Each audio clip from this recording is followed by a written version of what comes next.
My guest today is Solana Rice, co-founder of Liberation in a Generation. And I am so excited because today Solana stars, along with her co-founder, in a new video that we just posted. Solana, are you there? Can you join me? Somewhere there in outer space. There you are.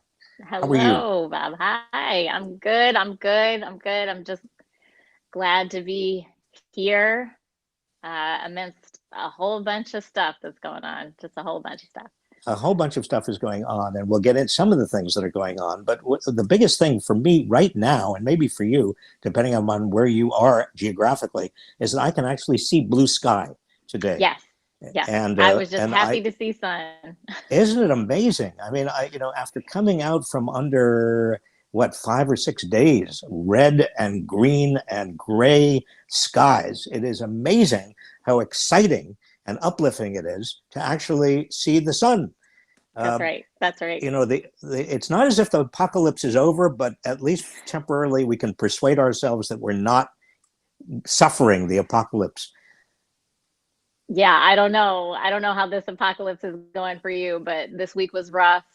Going outside and breathing fresh air is one of the few things that was keeping me going. So this was a tough week. It was a terrible week. I mean, the combination, obviously, of police brutality continuing on and violence, and at the same time, you've got COVID and the wildfires and the hardship and the tragedies going on, and Donald Trump. Let's face it, Donald Trump. In 7 weeks, we have an election, and it's a little bit scary. It's very scary. I think about it a lot. I'm quite concerned about that whole week because we won't know the results immediately, right? It's going to take quite a while. And I'm sort of bracing myself for what that week, maybe even 2 weeks, who knows, what is that really going to feel like? How are we going to prepare ourselves? I don't know if I can keep track of the polls and the headlines for that entire week. That's going to be a trying one. Well, my suggestion to you is don't watch the polls, don't watch the news, at least the election, who's up, who's down news, because we know from last time around how irrelevant it is. I was watching the polls 4 years ago and I thought, oh, well, Hillary's in. And on election night, we all suffered a trauma. And I think that trauma is still with us. That we may be re-traumatized. The mere idea that this fool, this bozo, et cetera, et cetera, et cetera, add your own adjectives and nouns, could have another 4 years is deeply scary, deeply frightening.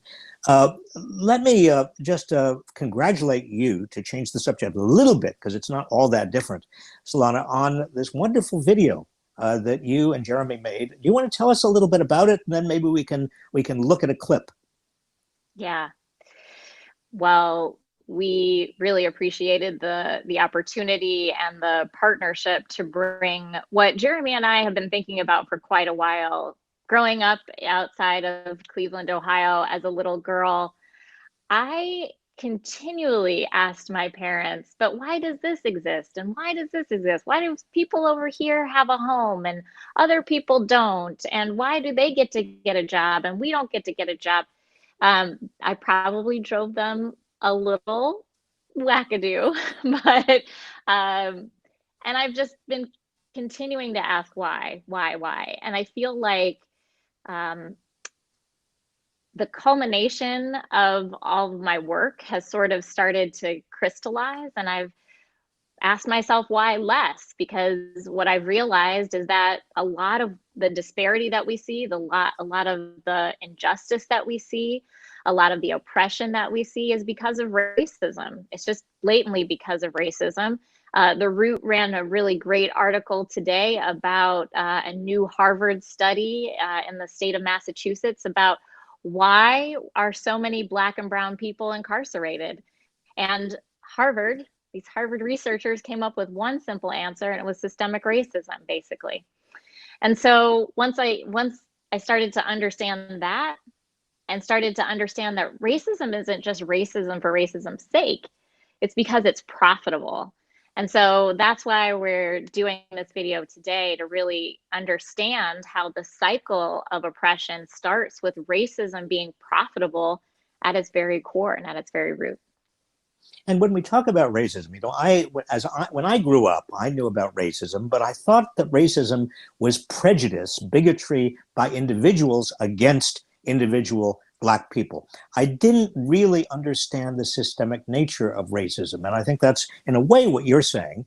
Obviously, you grew up a Black girl, you were in the middle of a system, but maybe you had was there a particular revelation? Was there a particular time when you said, well, wait a minute, this is not just people, individuals. I mean, it is individuals being discriminatory and bigoted, but it's also a system that perpetuates and deepens and worsens racism. Did you go through a particular, was there a revelation about that? I think it was just looking around at my family and seeing how hard they worked to not get by while other folks seemed to be making plenty. And I think that was partly, when I looked back, it was probably out of college. You know, I studied architecture, and I thought, this is the way to make sure that everyone has housing and everyone has opportunity.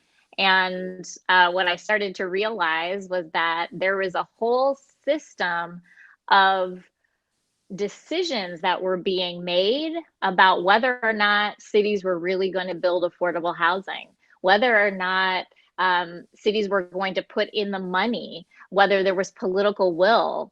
And I think that's when I first started to realize, living in St. Louis, Missouri, that decisions are being made beyond what individual behavior is dictating. This is folks' lives are in the hands of a few elite institutions. And St. Louis has a particular history, like other cities, of redlining, of banks that were making it very difficult for Black people to get housing in certain areas. Also, urban removal, which many times meant Black people removal. And St. Louis had, it had all of the attributes of so many other American cities in the 1940s, 50s, 60s. We're talking about a systemic racism that goes back in time, really to before the start of the Republic. I mean, it has its roots right there in the 17th century. But you said a moment ago, and I want to go back to something you said, Solana, about the criminal justice system, because that's where you start the video. And maybe you could talk about how systemic racism really does affect and poison our criminal justice system. Yeah, that's right. And yeah, I think it's so important to start with the criminal justice system and say that, and incarceration, and say that it doesn't only end there. But I'll start with incarceration. The idea that incarceration is a $182 billion industry, right? So there are people making money off of the fact that other people are in jail, are in prison. And then we see this, actually the need to make money is undercutting, and is that money is coming from the people who are incarcerated, and the people who are not incarcerated are supporting the people who are incarcerated. So you see all kinds of fines and fees and cost for services like making phone calls, just out of control. And so then not only does it start when you're incarcerated, even when you're out of prison or jail, your economic opportunities are very limited. 27% of people who are formerly incarcerated are unemployed, right? That's higher than any other group of folks over the history of time. And so then, not only that, formerly incarcerated people in so many states don't have rights to vote, don't have rights to be politically involved. And then that in turn makes it really hard to have a say in our democracy. So that was one of the basically the ways that we are looking at how all of these things are connected, that police are and over policing is providing a pipeline into our incarceration system, and then our incarceration system keeps churning and churning, eventually into no political say. And pretrial detention, putting people into jail because they are accused of crimes, not because they've committed crimes, because they're accused of crimes. They can't get out unless they post bail. And the fines and fee business is huge. I want to go to a clip from the video, because it really is. You and Jeremy did such a terrific job, and we've got great graphics. So Kyle, as soon as you possibly can, let's put up that clip and give people a sense of what this video is all about.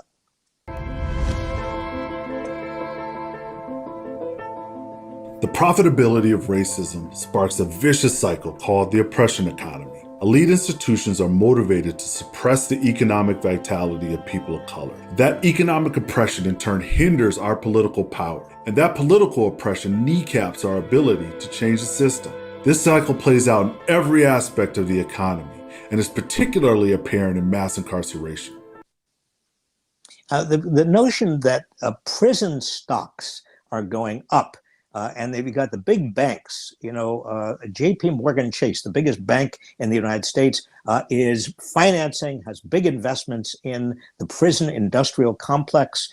And this is a bank, by the way, and I just did a book about the bank and the chairman and CEO of the bank. It's a bank that prides itself on being socially responsible and doing all kinds of socially responsible actions with regard to the poor and the Black community and the Latino community. But actually, behind the scenes, it is supporting the prison industrial complex.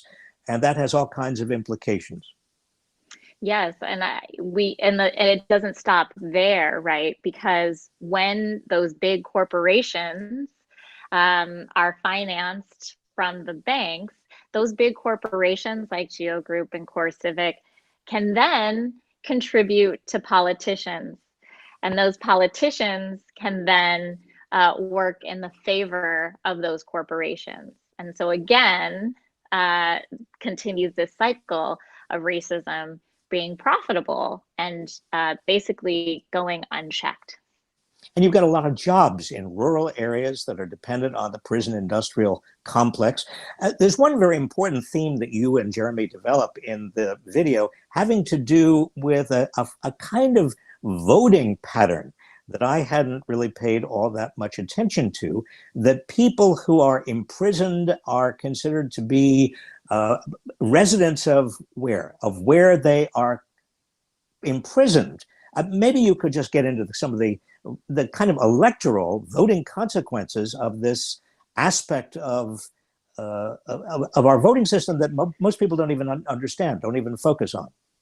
Right. So we base our voting districts on population, and so many of these prisons and jails are in places that don't have necessarily huge populations, but the populations that are in the prisons actually contribute to the representation. So not only are people housed in these prisons not being represented in their hometowns, there's actually an overrepresentation in largely what could be rural, white-run cities. And so again, and these are also cities that are probably getting more money from census apportionment, for example, because of the populations in their prisons. So not only is there a voting mismatch, there's resource mismatch, because we sure know that the people in those prisons are benefiting from those apportionments. So in all kinds of ways that you point out, and we have tried to point out in some of our other videos as well, and you have helped us, there is, in kind of a system, they're vicious cycles. That is, one thing is bad enough, but then it leads to something else that leads to something else. And the net effect of the entire process is to make the system worse and worse, more oppressive and more racist. How do Yeah. we reverse course? How do we get out? How do we turn a vicious cycle into what might be called a virtuous cycle? Yeah. So we've been thinking about it as the cycle that we're in right now perpetuates an oppression economy. The economy that we want is liberation, right? The opposite. We want a liberation economy. And I think the first step is to recognizing that we can basically map this cycle onto almost any system we care about. So say you're not into criminal justice or criminal justice reform, say you care about housing, we can do that same analysis. Say you care about transportation or labor rights. Over and over again, that's what's so frustrating, but also enlightening. It helps us understand, where is the money driving racism? Where is the profit actually driving racism? Well, So then, I think, yeah, go ahead. no, I was just going to ask you, so how do you take the profit out of racism? How do you take the profit out of racism? That's right. And so I think just that analysis, having that recognition is first. Then recognizing that all of these systems are connected. So there is no lane. You know, we keep hearing like, well, athletes should stay in their lane, or so-and-so scientists should stay in their lane. There is no lane, because all of this is so interconnected. So when you see people demanding that we defund police, that is an economic argument. That is a political argument. So we just can't cast away really the interconnectedness of all of these issues. But I think in order to actually disrupt the cycle, we have to put people in power that understand this cycle and are willing to fight for us to reverse it. And the way we think about it is ensuring that we are centering all people of color, people who have been marginalized out of this economy, Black, Latinx, Asian, Pacific Islander, Indigenous people, and making sure that they are at the center of actually profiting and thriving, not under the thumb of oppression, that they find safety and security, that their basic needs are met, and especially now that we are valued and compensated for our contributions to this economy. Well, Solana, that brings us to 7 weeks from now. In fact, voting is starting in many states just in a few days.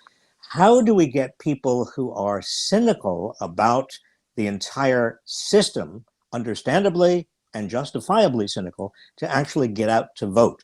The biggest party in America is the party of non-voters, much bigger than either the Democrats or the Republicans.